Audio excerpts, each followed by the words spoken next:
Hey guys, and welcome to our YouTube channel. In this video I'll be giving you a tutorial on how to check the public transit schedules and times on Google Maps. So first of all, you click on Google Maps, and then you click on where you're going to and where you're coming from.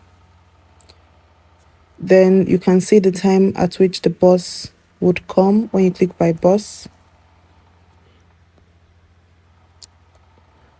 Here you can click to depart at, maybe you are departing around 1 p.m.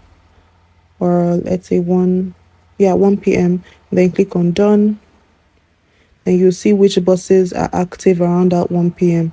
You click on any of them, then you see how your distance or travel will be like. Here you can also click on options, which is beside the depart at option.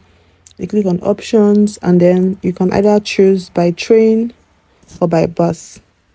If you only want to be using train, you can just click on train, and then you see that you can also use a train at that time.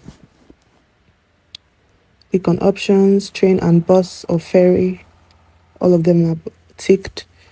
And you see Google Map shows you the fastest route first. I hope this video has helped you out. Don't forget to give this video a big thumbs up and stay tuned for more tutorials in the future.